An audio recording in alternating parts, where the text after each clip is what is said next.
Hello दोस्तों, मैं अजीत मौर्य एक बार पुनः जुड़ चुका हूं आपके साथ। और आज हम लोग पढ़ने वाले हैं मुख गुहा यानी कि माउथ कैविटी। अगर हम मुख गुहा की बात करते हैं तो मुख गुहा में आपका दांत आता है, जीभ आता है और आपकी लार ग्रंथियाँ आती हैं। और मुख गुहा में हमारा जो आज का पहला टॉपिक होगा मुख गुहा के अंतर्गत, वो हमारा होगा दांत, जिसको इंग्लिश में टीथ कहते हैं। तो विशेष करके मुख गुहा के अंतर्गत आज हम लोग पढ़ेंगे, समझेंगे दांत के बारे में। चलिए प्रारंभ करते हैं। हम लोग दांत की बात करते हैं तो देखते हैं कि एक चमकीला पदार्थ है। और संरचना की बात करते हैं तो हम लोग देखते हैं कि दांत की संरचना कुछ इस प्रकार से अलग अलग होती है। तो सबसे पहले हम लोग जानेंगे कि हमारा दांत जो है ये किससे बना होता है। और दांत से ही हम लोग एक देखते हैं कि बहुत ही महत्वपूर्ण कि दांत का जो सब बाहरी भाग होता है वह सबसे कठोर होता है। तो वह किससे बना होता है? आपका इनेमल से। हम लोग देखते हैं दांत को दो पार्ट में देखते हैं। जो दांत होता है, दांत का एक आंतरिक भाग होता है, एक आपका बाहरी भाग होता है। जो बाहरी भाग होता है वह आपका इनेमल का बना होता है, इनेमल का। और जो इसका आंतरिक भाग होता है ये आपका डेंटाइन कहलाता है। बना नहीं होता है, बल्कि बाहरी भाग इनेमल कहलाता है और आंतरिक भाग डेंटाइन कहलाता है। डेंटाइन कहलाता है। जो आपका डेंटाइन की बात करते हैं तो यह आपका डेंटाइन आपका कैल्शियम फास्फेट का बना होता है। किसका? Calcium phosphate. आंतरिक भाग डेंटाइन कैल्शियम फास्फेट का बना होता है। वहीं पर जब उसके बाहरी भाग की बात करते हैं, इनेमल की बात करते हैं, तो वह आपका कैल्शियम एपेटाइट का बना होता है। इनेमल जो होता है ये आपके कैल्शियम एपेटाइट कैल्शियम एपेटाइट का बना होता है इनेमल। अगर इसकी प्रतिशत मात्रा की बात करें, एक दांत जो कि 100% अपने आप में है, तो 15 से 20% आपका होता है। 15 से 20% होता है आपका इनेमल, जो कि कैल्शियम एपेटाइट से बना होता है। और वहीं पर आपका 80 से 85% जो भाग होता है वो आपका डेंटाइन होता है। तो ये हो गई दांत की बात। ये आपका आंतरिक भाग होगा जिसको डेंटाइन कहते हैं, ये आपका बाहरी भाग जिसको आप लोग इनेमल कहते हैं। चलिए, तो दांत की बात हो गई। तो सबसे पहले हम लोग जानेंगे जो दांत का अध्ययन होता है उसे हम किस नाम से जानते हैं। तो जो दांत का अध्ययन है, दांत के अध्ययन को ओडेंटोलॉजी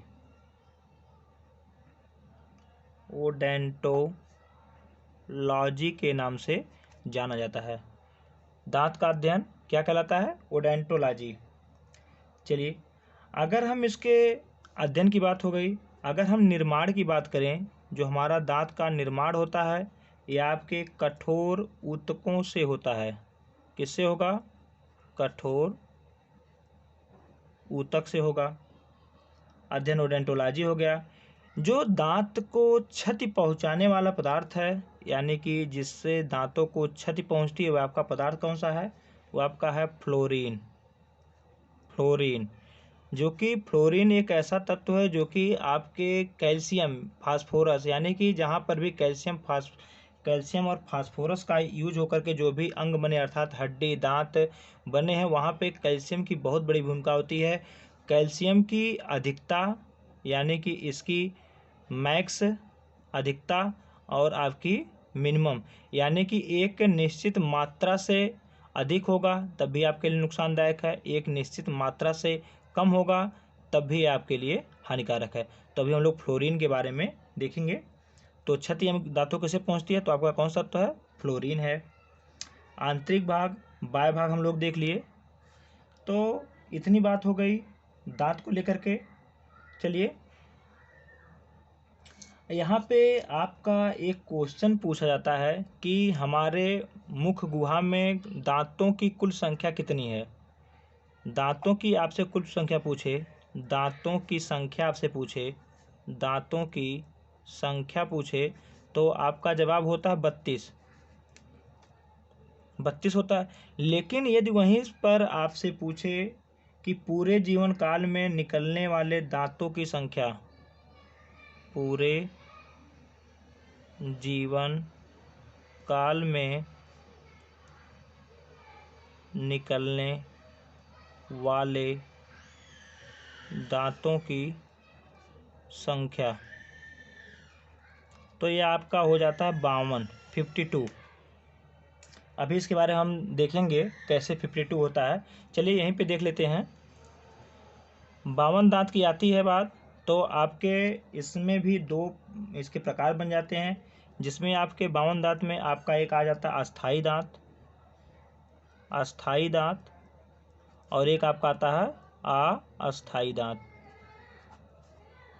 अस्थाई दांत का मतलब हो गया कि जो दूध का दांत हम लोग जानते हैं उसी को ही अस्थाई दांत के नाम से जानते हैं। चलिए अब इतनी जब बात हो गई तो अस्थाई दांत के देख लेते हैं। अस्थाई दांत वह दांत होता है जो कि पूरे जीवन काल में एक बार, यानी कि पूरे जीवन काल में एक बार निकलता है। पूरे जीवन काल में एक बार निकलेगा। इसकी संख्या कितनी है? इसकी संख्या है 12। लेकिन अस्थाई दांत की बात करेंगे तो पूरे जीवन काल में 2 बार, पूरे जीवन काल में 2 बार। और इनकी संख्या की बात करें कि इनकी संख्या होती है 20। इनकी संख्या होती है 20। अब देखिए हम लोग देखेंगे तो 20 और 12, 20 12 आपके 32 हो जाएंगे। लेकिन यहाँ पे लिखा है 52। तो देखिए जो कि 20 दांत ऐसे हैं जो आपके 2 बार निकल रहे हैं, अर्थात एक बार 20 निकलेगा, टूट जाएगा। 12 वर्ष की आयु तक ये टूट जाते हैं और पुनः ये निकलेंगे 20। तो इनको और इनको जोड़ देंगे तो इनकी संख्या कितनी हो जाएगी? 40।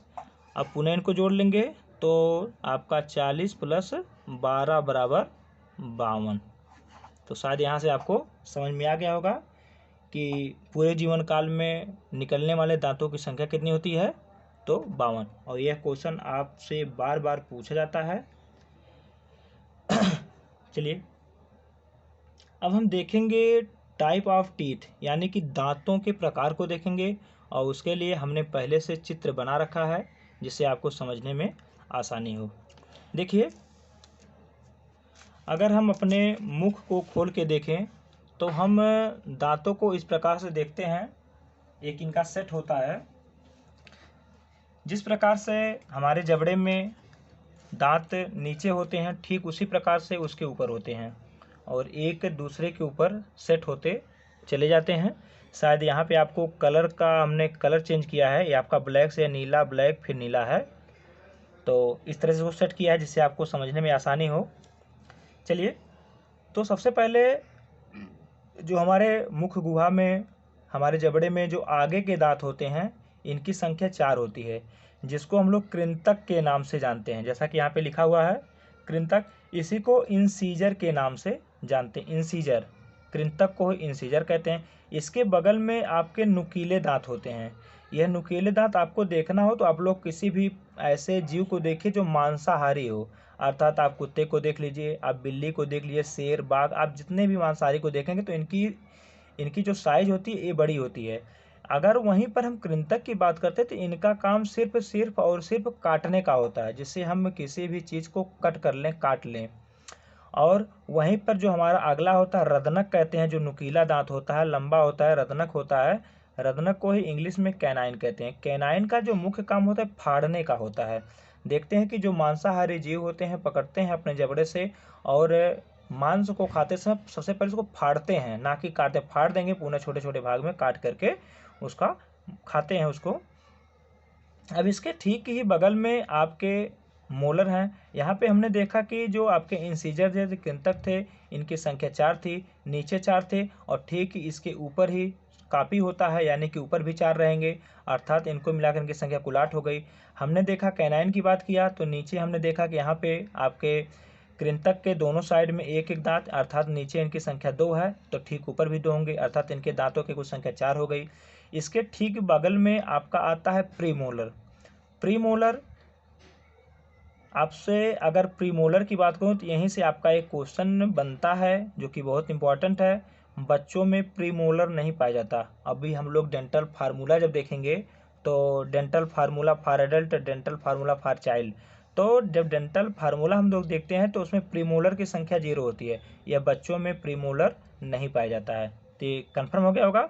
प्रीमोलर आपके कैनाइन के बगल में होता है। कैनाइन के एक तरफ 2 होते हैं, एक तरफ 2 होते हैं, यानी कि अगर हम सिर्फ और सिर्फ अपने जबड़े के निचले हिस्से की बात करें तो इनकी संख्या 4 होती है, और ठीक है इसका कांपी ऊपर होता है, अर्थात इनकी जो प्रीमोलर की हमारे मुख गुहा में कुल संख्या कितनी हो जाएगी? 8 हो जाएगी। इसके बाद आपका नंबर आता है मोलर का। मोलर का जो इसको हम लोग चमाड़क के नाम से जानते हैं, इसको अग्र चमाड़क, ये आपका चमाड़क हो जाएगा। इनकी संख्या देखिए प्रीमोलर के बाद एक तरफ एक साइड 3 है, जिसको हम लोग इसको बोलेंगे फर्स्ट मोलर। फर्स्ट मोलर इसको बोलेंगे, जो दूसरा दांत होगा उसको बोलेंगे सेकंड मोलर, और इसको लास्ट वाले को बोलेंगे थर्ड मोलर। यही मोलर की बात हो गई। इनकी संख्या आपके प्री मोलर के बाद एक साइड 3, आपके इधर भी 3 मिल जाएंगे, यानी कि 3 3 6, यानी कि हमारे जबड़े के सिर्फ निचले हिस्से में इनकी संख्या 6 होती है, और वही सेम टू सेम आपका कापी होकर के ऊपर भी होता है, अर्थात इनकी संख्या कुल कितनी होती है? 12। इनको हम जोड़ लेंगे तो देखिए 12 8 20, और 20 4 24, और 24 8 32, अर्थात इनकी संख्या कुल कितनी हो जाएगी? 32। अब देखिए जो थर्ड मोलर को लेकर कन्फ्यूजन होता है, तो थर्ड मोलर की संख्या लोग 4 बता देते हैं और मोलर के बाद इसको बताते हैं, तो बच्चा वहीं पे कन्फ्यूज हो जाता है। मोलर को अलग बता देते हैं, मोलर को जब बताएंगे तो वहाँ पे 12 बता देंगे कि 3 आपके इधर प्रीमोलर के बाद एक साइड 3 और दूसरे साइड 3, और ठीक उसी का ऊपर हो जाता है 12। और उसके बाद जब मोलर को बताएंगे तो हम बताएंगे एक साइड इधर हो जाएगा 1 और एक इधर हो जाएगा 2, और ठीक 2 इसके ऊपर 4। तो इसमें जोड़ देता है, लड़का कंफ्यूज होता है कि 32 के बाद ये 4 दांत हमारे कहाँ से और बढ़ रहे हैं। तो जानिए कि मोलर के ही जो 3 दांत होते हैं इसका नाम है first molar, second molar, third molar. देखिए दोनों साइड हमने बना दिया।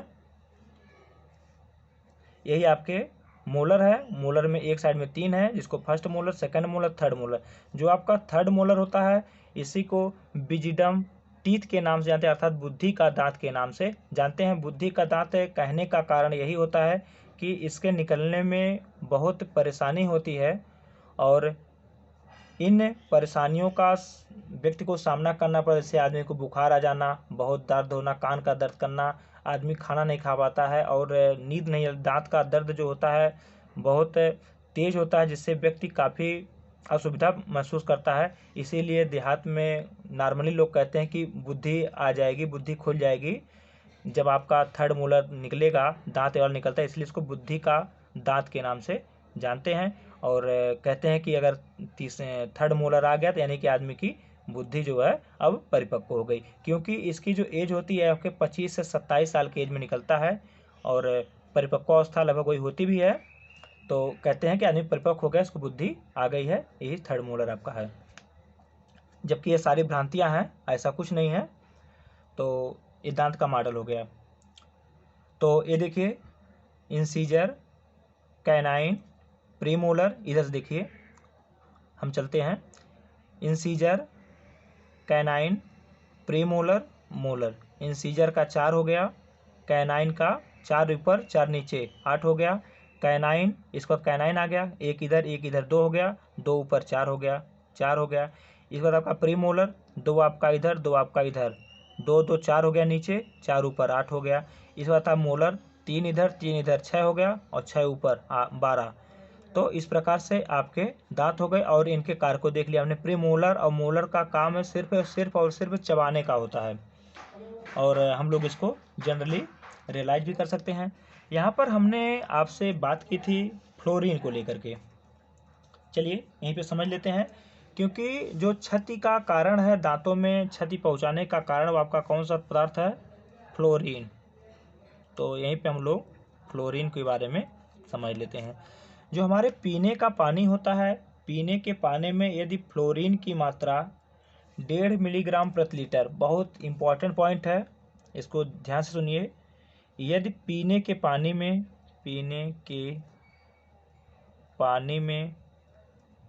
फ्लोरीन 1.5 मिलीग्राम प्रति लीटर, 1.5 मिलीग्राम प्रति लीटर से ऊपर होता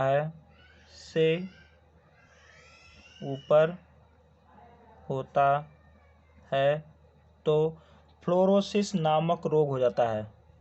डेंटल फ्लोरोसिस, यानी कि तो फ्लोरोसिस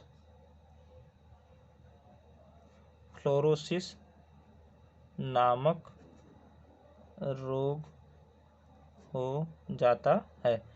देखिए डेंटल फ्लोरोसिस है, इसमें होता क्या हम लोग देखेंगे। अभी हमें इसको आपके जब वीडियो को अपलोड करेंगे तो आपके ठीक जो उसका आपका लोगो दिखता है ऊपर, जब से आप वीडियो को ओपन करते हैं तो ऊपर आपके दिखता है फिगर, तो उस फिगर में हम चित्र को इसके लगा देंगे फ्लोरोसिस को।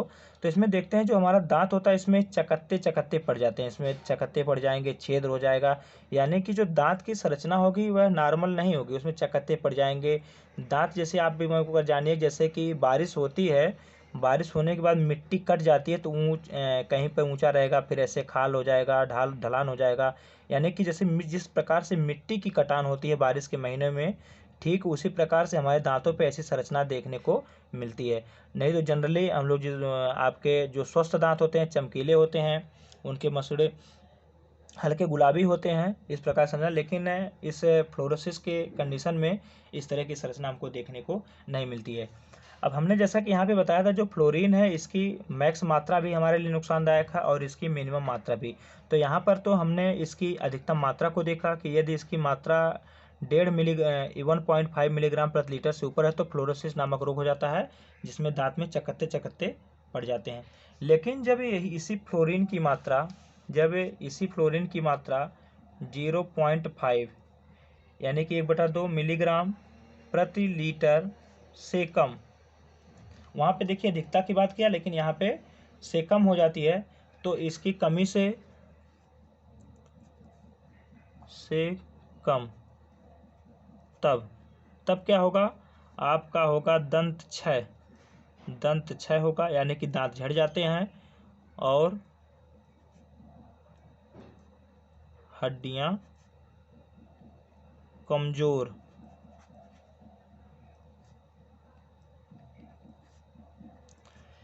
यानी कि आपका दंत क्षय होगा और आपकी जो हड्डियां हैं ये कमज़ोर हो जाती हैं। जब इसी फ्लोरीन की मात्रा कितनी हो जाती है?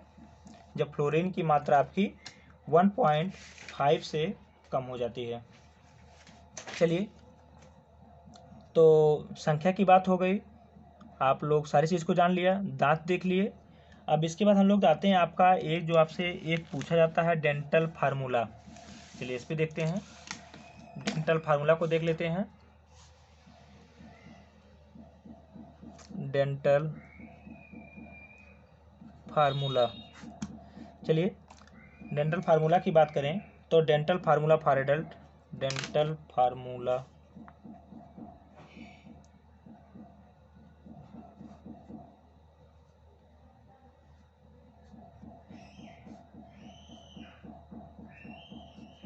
एडल्ट, यानी कि वयस्क के लिए दांत का फार्मूला क्या होता है। तो सबसे पहले हम जानते हैं हमारा जो कृंतक होता है उसको इंग्लिश में इंसीजर कहते हैं। फिर आपका आता है केनाइन, फिर आपका आता है प्री मोलर, प्री आपका यम से मोलर हो गया।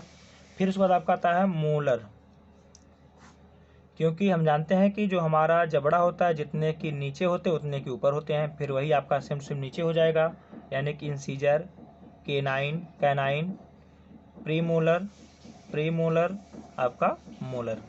अब देखिए यहाँ पे डेंटल फार्मूला फॉर एडल्ट, यानी कि एडल्ट की बात हो रही है, तो हमें पता है कि सब के सब उपस्थित होते हैं। अब जब हम लोग डेंटल फार्मूला हमको बनाना होता है, डेंटल फार्मूला हमको लिखना होता है, तो हम करते क्या हैं, जो हमारे जबड़े का एक हिस्सा होता है, निचला हिस्सा हो या ऊपरी हिस्सा, उसको ठीक और ठीक 20 से फाड़ देते हैं। अब देखिए यहाँ पे हम इसको दो भाग में तोड़ लेंगे।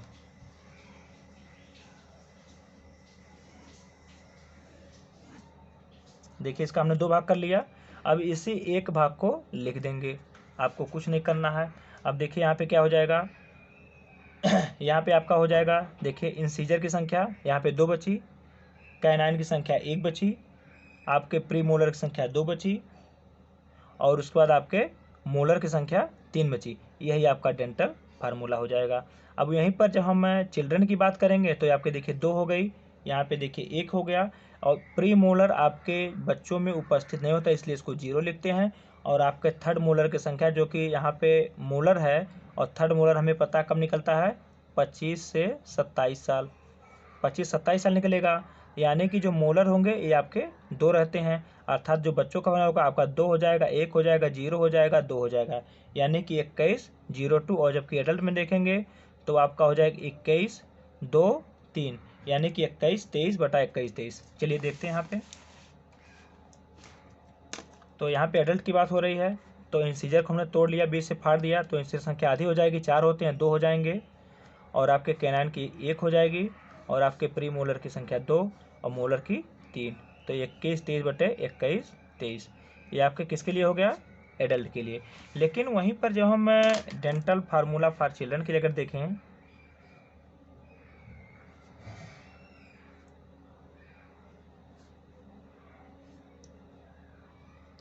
फॉर चाइल्ड की देखें, तो इसमें आपका होता क्या है, आपका इंसीजर हो जाएगा, कैनाइन हो जाएगा, आपका प्री मोलर हो गया, आपका मोलर हो गया, इंसीजर, कैनाइन, प्री मोलर और आपका मोलर। अब देखिए